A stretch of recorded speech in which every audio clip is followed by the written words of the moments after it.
आज का टॉपिक है budget 2021।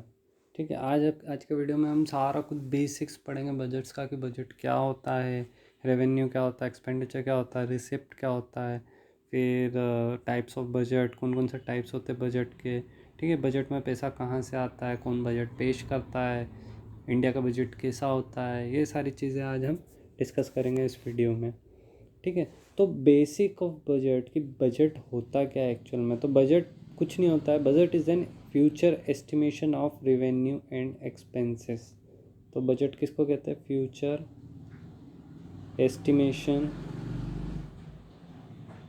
Estimations of revenue and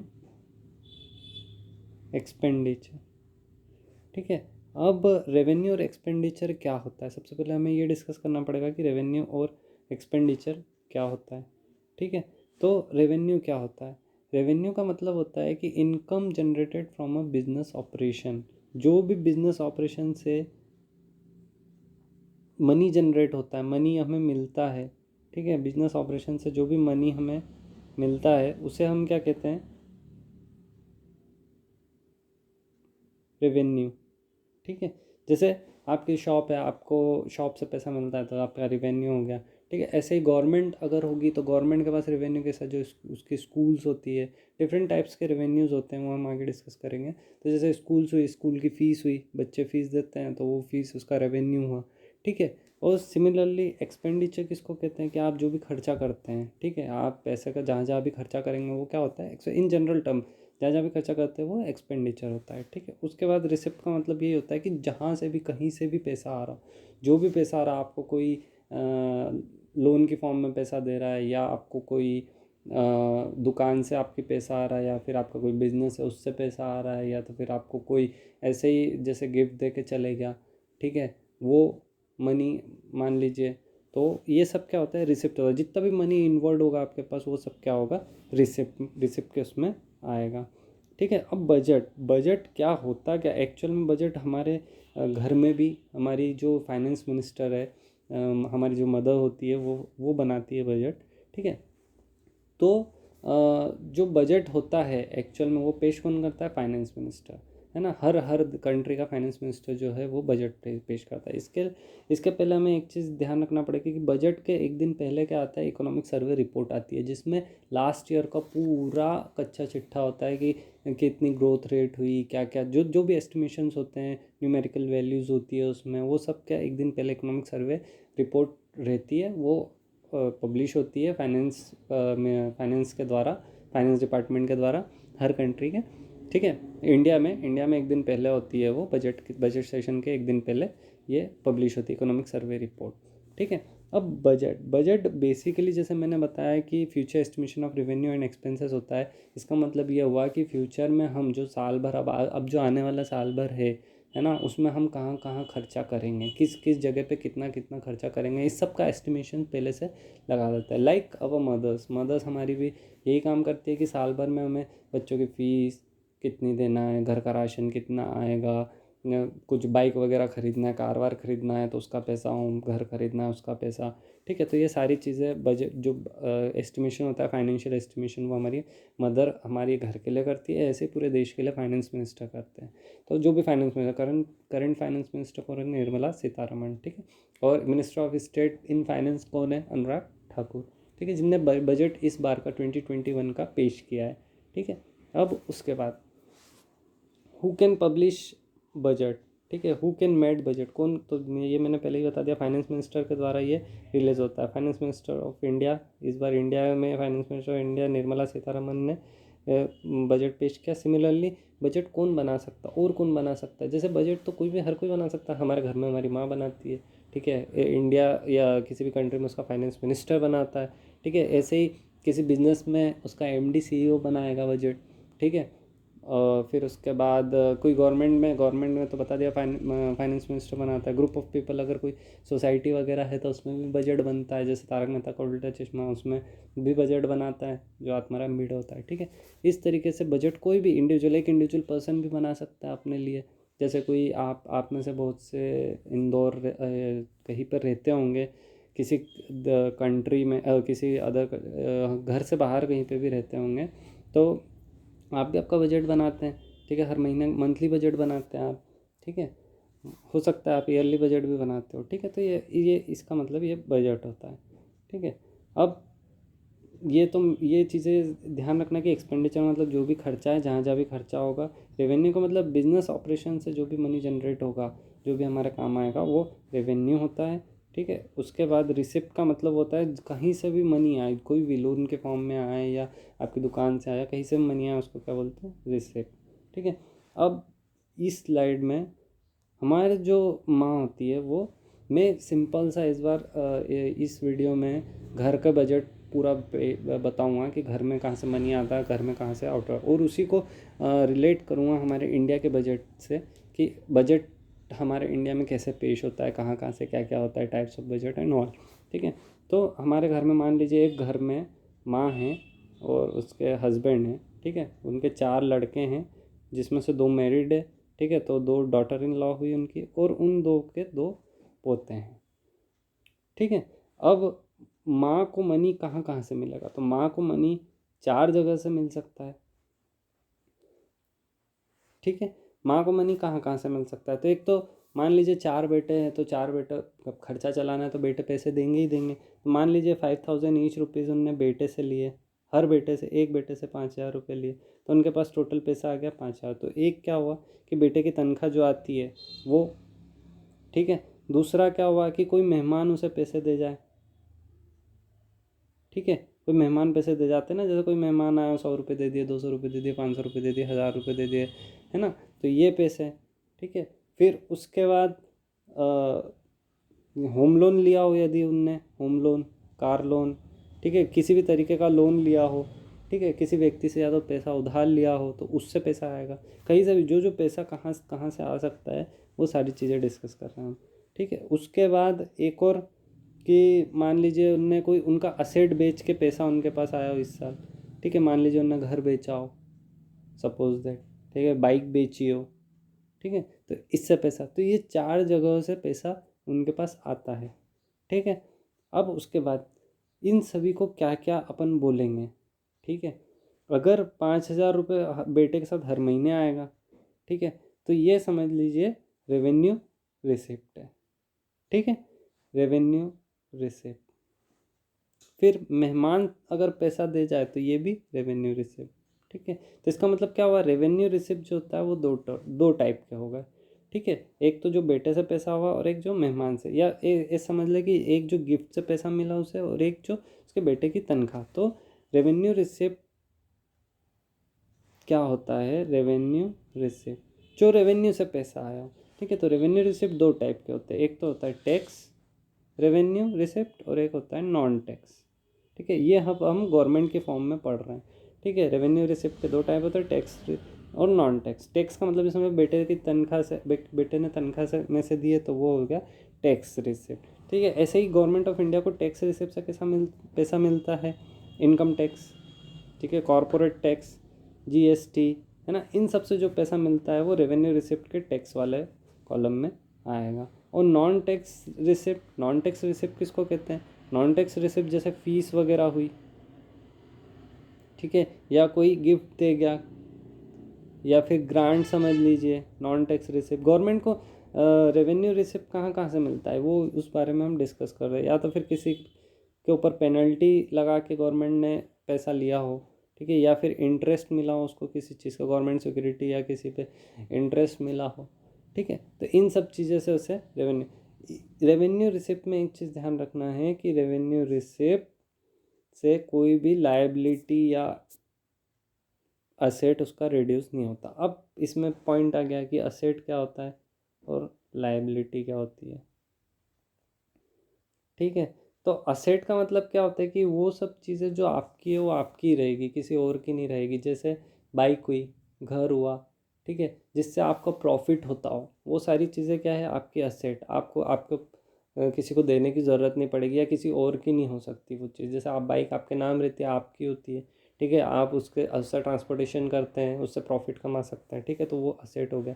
liability का मतलब ये होता है कि जो चीज़ आप आपकी अभी है लेकिन आपको वापस देना पड़ेगी, जैसे लोन होते हैं, ठीक है, ये लोन होते हैं, तो ये क्या आपके लाइबिलिटीज़ होती है क्योंकि आपको लोन रीपे करना पड़ता है। अगर लोन आपने किसी को दिया है, अगर ये जो लोन है आपने किसी और को दिया है, तो ये आपकी क्या हो गई, असेट हो गई, क्योंकि वो आपको रिटर्न देगा, ठीक है। लेकिन लोन अगर आपने लिया है तो ये आपकी लाइबिलिटी हो गई, क्योंकि आपको ये रीपे करना पड़ेगा, ठीक है।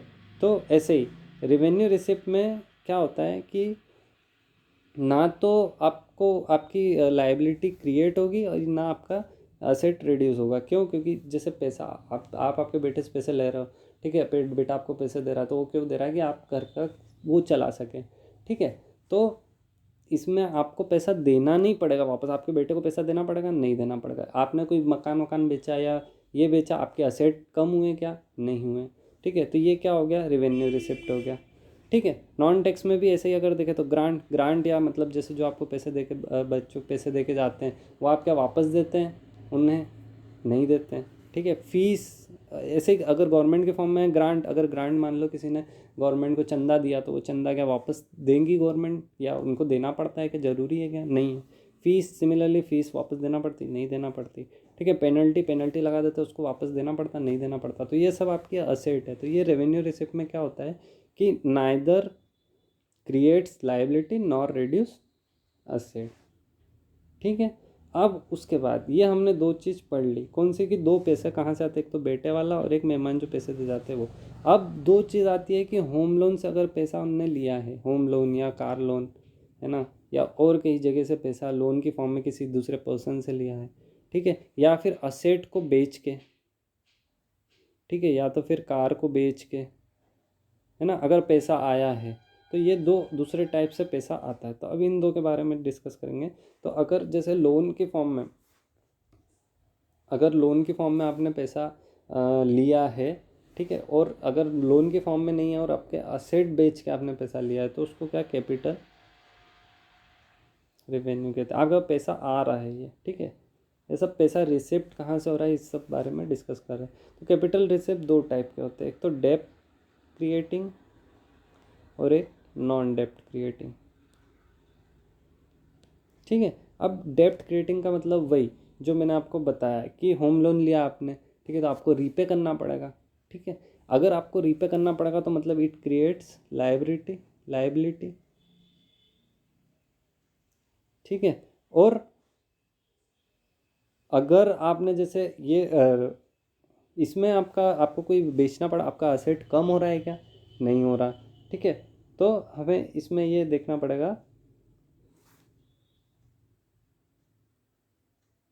रिड्यूस असेट, ठीक है, creates liability and reduce asset. ये क्या कायम में आ जाएगा, डेप्ट कैपिटल रेवेन्यू में। रेवेन्यू कहाँ से आ रहा, आपने लोन की फॉर्म में लिया, ठीक है, लेकिन इसमें आपका फाइनेंशियल असेट कुछ हो रहा क्या रिड्यूस, कि आपको होम घर आपका बिक रहा है या कुछ ऐसा कुछ है क्या? नहीं है। तो गवर्नमेंट कहाँ से कैपिटल रेवेन्यू, कहाँ से लोन कहाँ से गवर्नमेंट लेती है? एडीबी से लिया मान लो, जैसे अभी रेलवे इंफ्रास्ट्रक्चर के लिए 500 मिलियन डॉलर ले रही है, ठीक है, मणिपुर में लिया, वेस्ट बंगाल में लिया। तो ये सब एडीबी, वर्ल्ड बैंक, जो भी इंटरनेशनल ऑर्गेनाइजेशन है, बैंक्स है, उनसे जो लोन लेती है गवर्नमेंट, ठीक है, वो डेप्थ कैपिटल रेवेन्यू में आएगा, जिसको हमें रिपे करना पड़ता है। तो वो आपके ऊपर एक लाइबिलिटी क्रिएट हो जाती है, create liability and reduce assets, ठीक है। लेकिन नॉन डेप्ट में क्या होता है कि आपको लाइबिलिटी बनती नहीं है, मतलब इसमें क्या होता है, लाइबिलिटी रिड्यूस होती है, ठीक है। या फिर हम कह सकते हैं कि इसका एग्जांपल, जैसे हम एग्जांपल लें नॉन डेप्ट का, नॉन डेप्ट कैपिटल रेवेन्यू का, ठीक है, पैसा कहाँ से आ रहा है ये, तो इसका बेस्ट एग्जांपल है डिसइन्वेस्टमेंट, ठीक है, डिसइन्वेस्टमेंट। इसमें आप डेप्ट क्रिएट नहीं होगा, लेकिन क्या होगा, आपका रिड्यूस असेट हो जाएगा। इसका मतलब क्या है कि आप आपकी बाइक बेचोगे, ठीक है, तो आपके पास पैसा तो आ जाएगा, आपके ऊपर कर्जा भी नहीं रहेगा, लेकिन आपका असेट चलेगा। तो इसमें क्या होता है कि reduce asset, oh reduce asset and liability, no liability, ठीक है, लाइबिलिटी भी कम, रिड्यूस लाइबिलिटी कह सकते हैं। तो इसमें लाइबिलिटी भी रिड्यूस होती है और आपका एसेट भी रिड्यूस होता है। ठीक है, ये इस टाइप का रिसिप्ट है। ठीक है, अब उसके बाद ये तो हमने पढ़ लिया कि 4 टाइप के हमारे हो गए, ये हमारे घर में जो 4 किस तरीके से मम्मा के पास पैसा आता है वो चारों चीज़ें हमने पढ़ ली है। इसी तरह गवर्नमेंट के पास 4 तरीक़ों से पैसा कैसा आता है वो हमने पढ़ लिया कि टैक्स के फॉर्म में आता है, नॉन टैक्स के फॉर्म में। अगर टैक्स के फॉर्म में इनकम टैक्स, कॉर्पोरेट टैक्स इस फॉर्म में आता है। नॉन टैक्स किस फॉर्म में, अगर कोई ने ग्रांट दे दिया या फीस जो होती है गवर्नमेंट जो ऑर्गेनाइजेशन में फ़ीस, जैसे बच्चों की फ़ीस होती है या नल का किराया या हाँ मकान का टैक्स जो हम देते हैं, मकान किराया देते हैं, या और कोई सी इंस्टीट्यूशन है उसमें कोई बिजनेस चलता हो जैसे PSUs हुए, ठीक है, तो उसके थ्रू जो आता है वो नॉन टैक्स में आ जाएगा। ठीक है, उसके बाद और कहाँ से गवर्नमेंट के पास पैसा आता है, तो जो ADB और जो इंटरनेशनल ऑर्गेनाइजेशन है जिससे लोन लेते हैं वो आ जाता है, या तो फिर नॉन डेप्थ का मतलब डिसइन्वेस्टमेंट, अगर कोई सी PSU ने बेच दी है गवर्नमेंट ने तो उसके थ्रू पैसा आता है। ठीक है, अब उसके बाद होता है पैसा माँ के पास से जाता कहाँ कहाँ है। ठीक है, अभी तो हमने आया कहाँ कहाँ से अब पढ़ लिया, मतलब क्या, रिसिप्ट हमने पढ़ लिया कि कहाँ कहाँ से रिसीव होता है उनके पास पैसा। ठीक है, अब हम पढ़ेंगे कि कहाँ कहाँ उनके पास से पैसा जाता है। तो 4 जगह जाता, भी 4 जगह पे है। ठीक है, जाता भी सॉरी जाता कहाँ कहाँ है ये हमें पढ़ना है। ठीक है, अब ये कहाँ कहाँ जाता हम देखते हैं, किस किस फॉर्म में जाता है। तो अब अगर हम देखें तो सबसे पहले ये जाता है बच्चों की फ़ीस में।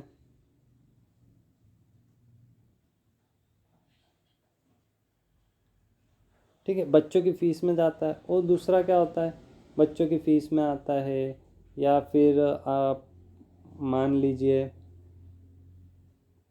इसमें भी 2 तरीके के होते हैं, या तो बच्चों की फ़ीस में जाता है, या मान लीजिए इनने पोतों उन उसके जो पोते थे है ना, उनको चॉकलेट खाने के लिए पैसे दे दिए। ठीक है, या तो फिर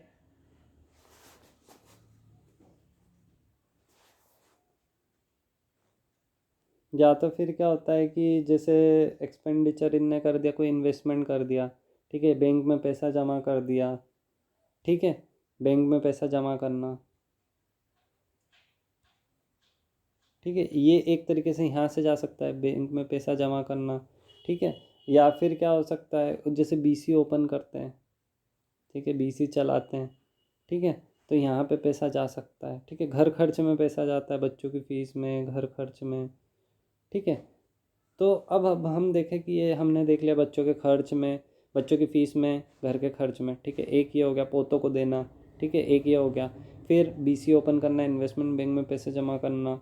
ठीक है, या फिर किसी को उधार देना पैसे। ठीक है, इस फॉर्म में ये पैसा घर से बाहर जाता है। तो इसी तरीके से गवर्नमेंट के पास से कैसा एक्सपेंडिचर होता है। तो हमने रिसिप्ट पढ़ लिया, अब हम एक्सपेंडिचर पढ़ रहे हैं। ठीक है, एक्सपेंडिचर गवर्नमेंट में कहाँ कहाँ से होता है। ठीक है, एक्सपेंडिचर भी 2 टाइप के होते हैं, एक तो रिवेन्यू एक्सपेंडिचर और एक कैपिटल एक्सपेंडिचर। ठीक है, सिमिलरली हमने यहाँ पर भी पढ़ा होगा कैपिटल रेवेन्यू, एक ये यहाँ पे हमने पढ़ा रेवेन्यू रिसिप्ट, और यहाँ पे हमने पढ़ा कैपिटल रिसिप्ट। ठीक है, आखिरी में कैपिटल रिसिप्ट, सॉरी ये रिसिप्ट आएगा यहाँ पे, कैपिटल रिसिप्ट। ठीक है, ये हो जाएगा रेवेन्यू रिसिप्ट और ये हो जाएगा कैपिटल रिसिप्ट। ठीक है, अब रेवेन्यू रिसिप्ट में हमने 2 टाइप के पढ़े, टैक्स नॉन टैक्स, और कैपिटल रिसिप्ट में हमने पढ़े 2 टाइप के, डेप्ट एंड नॉन डेप्ट। ठीक, अब उसके बाद हम पढ़ रहे हैं एक्सपेंडिचर। तो एक्सपेंडिचर में भी 2 टाइप के एक्सपेंडिचर होते हैं। ठीक है, रेवेन्यू एक्सपेंडिचर और कैपिटल एक्सपेंडिचर। तो रेवेन्यू एक्सपेंडिचर गवर्नमेंट का कहाँ कहाँ लगता है। ठीक है, तो रेवेन्यू एक्सपेंडिचर गवर्नमेंट का जाता है, जैसे गवर्नमेंट अगर सैलरी देती है जो अपने एम्प्लॉयज़ को। ठीक है, एक ये हो गया रेवेन्यू, मतलब उसके जो दुकान में जो खर्चा होता है, जैसे ठीक है फर्नीचर बनवाना, ये बनवाना, वो बनवाना। तो ऐसे ही गवर्नमेंट कहाँ खर्चा करता है, गवर्नमेंट सैलरीज देना। ठीक है, स्टेट उसके एम्प्लॉयज़ को, स्टेट, या फिर पेंशन देना। ठीक है, यहाँ इसका खर्चा होता है। ठीक है, फिर वेलफेयर स्कीम्स, अगर कोई सी स्कीम्स निकाली तो उसमें देना। ठीक है, फिर क्या होता है, गवर्नमेंट ग्रांट्स देना। ठीक है, गवर्नमेंट ग्रांट, स्टेट्स को ग्रांट दिया, मतलब ऐसे ही पैसे दे दिए, अभी किसी स्टेट को दिए थे ऐसे ही पैसे दे दिए, ग्रांट दे दी, किसी देश को दिए थे अभी तो 800 मिलियन, आई थिंक 400 मिलियन और 500 मिलियन मलेशिया को दिए थे शायद। ठीक है, तो ऐसे दूसरे देश को ग्रांट्स देना। ठीक है, तो ये सब क्या आता है, इसका एक्सपेंडिचर में आता है। ठीक है, government salary, pension, grants, welfare scheme, etcetera etcetera. ठीक है, और कैपिटल एक्सपेंडिचर का मतलब क्या होता है? कैपिटल एक्सपेंडिचर का मतलब ये होता है कि जैसे लोन देना, स्टेट्स को लोन देना या कंट्रीज़ को लोन देना। ठीक है, ये सब आता है काय में, कैपिटल एक्सपेंडिचर में। तो अब हम देखें तो रिवेन्यू एक्सपेंडिचर, रिवेन्यू एक्सपेंडिचर का मतलब क्या हुआ? पेंशन, गवर्नमेंट सैलरी देना, तो ये पैसा वापस आएगा क्या? नहीं आएगा। मतलब क्या हुआ कि ये तो ना तो असेट, या तो आपके पास असेट भी नहीं बन रहा कोई सा, अगर आप सैलरी दे रहे हो तो असेट बन रहा है क्या? कुछ भी असेट नहीं बन रहा। तो नाइदर क्रिएट असेट, ठीक है, नॉर रिड्यूस लायबिलिटी। ठीक है, तो रेवेन्यू एक्सपेंडिचर जो होता है, neither create assets nor reduce liability. आपकी लायबिलिटी क्या, आपका लोन चुकता हो रहा हो या ऐसा कुछ भी नहीं है, तो क्या हो गया, neither create assets nor reduce liability. Whereas जब हम कैपिटल एक्सपेंडिचर की बात करेंगे तो इसमें लोन टू स्टेट, अगर हम लोन देंगे स्टेट्स को, तो ये एक तरीके से मैंने बताया था जब पहले कि आप किसी को लोन दोगे, ठीक है, तो वो क्या होगा, आपके लिए एक असेट बन जाएगा, क्योंकि वो लोन का पैसा आपके पास वापस आएगा। ठीक है, तो it creates asset but reduce liability. ठीक है, और लायबिलिटी भी रिड्यूस होगी कि आपने लोन दिया, आपके पास इंटरेस्ट आएगा, उस इंटरेस्ट से आप दूसरी जगह पैसा करके आपकी लायबिलिटी जो भी कहीं और से आपने अगर लोन लिया है तो आप वो रिड्यूस कर सकते हैं, आपकी लायबिलिटी रिड्यूस होगी। तो इन शॉर्ट, अब अगर हम शॉर्ट में देखें तो बजट दो भागों में डिवाइड होता है, एक तो रिसिप्ट और एक एक्सपेंडिचर। ठीक है, एक्सपेंडिचर दो दो टाइप के होते हैं, एक तो रेवेन्यू एक्सपेंडिचर और एक कैपिटल एक्सपेंडिचर। ठीक है, सिमिलरली रिसिप्ट भी दो टाइप के होते हैं, रेवेन्यू रिसिप्ट और एक कैपिटल रिसिप्ट। ठीक है, अब रेवेन्यू रिसिप्ट भी हमने दो टाइप के पढ़े, एक टैक्स और एक नॉन टैक्स। ठीक है, और कैपिटल रिसिप्ट भी हमने दो टाइप के पढ़े, एक तो डेप्ट क्रिएटिंग और एक नॉन डेप्ट क्रिएटिंग। ठीक है, ये होता है, इन सभी से मिल के जो है वो बजट बनता है। ठीक है, इन ये सब चीज़ें का डाटा आता है फाइनेंस मिनिस्टर के, फाइनेंस डिपार्टमेंट के पास, है ना, और फिर वो कैलकुलेशन करके बजट पेश करते हैं। ठीक है, अब मैं बता देता हूँ बजट रिसिप्ट में, रेवेन्यू रिसिप्ट में टैक्स और नॉन टैक्स दो फॉर्म में पैसा आता है, टैक्स के फॉर्म में, नॉन टैक्स के फॉर्म में रेवेन्यू मिलता है गवर्नमेंट ऑफ इंडिया को। ठीक है, टैक्स में आप समझ गए, जो इनकम टैक्स होता है, कॉर्पोरेट टैक्स होता है, जीएसटी वीएसटी ये सब मिला के। नॉन टैक्स का एग्जांपल क्या है, fees, grant, dividend, penalties etcetera. ठीक है, और इसमें जो मेन है इसकी डेफिनेशन की, रेवेन्यू रिसिप्ट होता क्या है, revenue receipt is receipt in which it neither creates liability nor reduce assets. ठीक है, ये जो रेवेन्यू रिसिप्ट होता है उसमें ना तो लायबिलिटी क्रिएट होती है, ना असेट्स रिड्यूस होते हैं। ठीक है, अब हम आते हैं कैपिटल पे। तो कैपिटल दो टाइप के होते हैं, डेप्ट और नॉन डेप्ट। डेप्ट में जो होता है कि जिसमें डेप्थ क्रिएट हो गया, डेप्ट जैसे लोन लिया एडीबी से, एनडीबी से, ठीक है, वर्ल्ड बैंक से, तो ये हो गया आपका डेप्ट creating capital expenditure, capital receipt. ठीक है, और नॉन डेप्ट क्रिएटिंग मतलब क्या होता है कि कहाँ से और पैसा डिसइन्वेस्टमेंट करके आपने बाइक बेच के या आपकी किसी पीएसयू कंपनी बेच के अगर आप करते तो वो नॉन डेप्ट कैपिटल रिसिप्ट होगा। ठीक है, इसमें इसकी जो डेफिनेशन होगी नॉन डेप्ट कैपिटल, सॉरी कैपिटल रिसिप्ट की, तो कैपिटल रिसिप्ट की डेफिनेशन ये होगी कि इट क्रिएट्स लायबिलिटी और रिड्यूस फाइनेंशियल एसेट। ये फाइनेंशियल एसेट को, आपकी बाइक बिक जाएगी तो फाइनेंशियल एसेट रिड्यूस होगा, या तो फिर लायबिलिटी क्रिएट होगी, तो ये होता है capital receipt. Whereas revenue expenditure, capital expenditure, तो एक्सपेंडिचर हम क्या करते हैं, फीस वगैरह दी, ओ सैलरी वगैरह दी हमने, ठीक है, सैलरी दी लोगों को।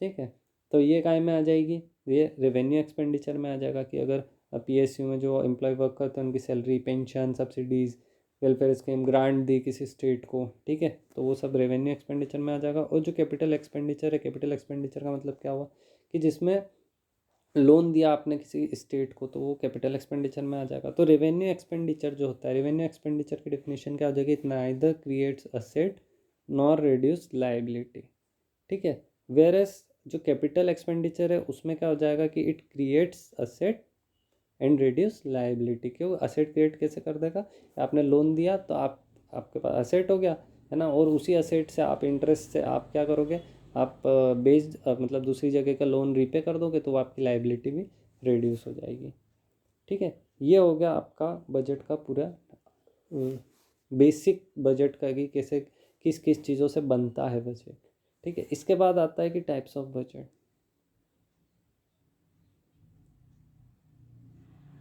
टाइप्स ऑफ बजट कितने टाइप से होते हैं, there are different types of budget. अब हमने एक्सपेंडिचर और रिसिप्ट पढ़ लिया है, तो अब हम बता सकते हैं कि टाइप्स ऑफ बजट को क्लासीफाई हम करेंगे एक्सपेंडिचर रिसिप्ट के फॉर्म में। अगर मान लीजिए एक्सपेंडिचर ज़्यादा हुआ रिसिप्ट के, मतलब आपने खर्चा ज़्यादा किया और आपके पास पैसा कम आया, तो डेफिसिट बजट कहलाएगा,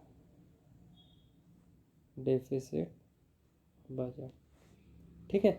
अब अगर मान लीजिए कि आपका एक्सपेंडिचर,